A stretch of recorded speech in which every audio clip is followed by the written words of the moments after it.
Ravagée par un incendie en 1877, la flèche de l'église de la Gaubretière n'avait jamais été remplacée. Mais aujourd'hui, son retour suscite un véritable engouement. C'est important pour la population. Vous voyez le monde qui se trouve ici à regarder l'événement. On est tous contents de retrouver cette flèche disparue déjà depuis plus d'un siècle.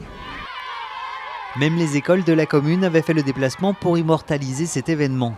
Car en retrouvant sa flèche, c'est aussi un peu de son identité que retrouve la commune. Une flèche, c'est un symbole, c'est le point culminant, c'est l'image et c'est ce qu'on voit en premier quand on arrive sur le lieu. Les premiers diagnostics avaient été lancés en 2015 par l'équipe municipale précédente. Aujourd'hui, le projet touche à son but et cela commence par la mise en place des cloches qui se faisaient discrètes depuis un moment déjà. Ça fait 2 ans qu'on n'entend plus les cloches. On ne sait jamais l'événement, ni la messe le dimanche, ni les enterrements, ni les baptêmes. Alors ça nous manque. Restaurées par une entreprise spécialisée implantée en Autriche, les cloches ont chacune leur tour repris leur place dans le beffroi. A noter que celle-ci, baptisée Marie-Charlotte, est classée et datée de 1759. Allez, c'est parti. Elle présentait en fait des désordres au niveau de la jupe intérieure. Elles étaient assez usées. Et au niveau du cerveau, dans le cerveau de la cloche sont pris les anses. Et il y avait des fissures sur les anses qui pouvaient provoquer un éclatement du cerveau.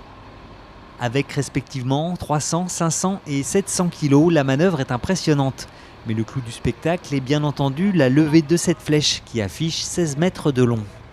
Ce qu'il faut savoir, c'est que la flèche, elle est placée sur un fût qui est à l'intérieur de la chambre des cloches en haut. Ce fût est reconstruit par contre en chêne. Le beffroi des cloches est en chêne et la flèche est en Douglas.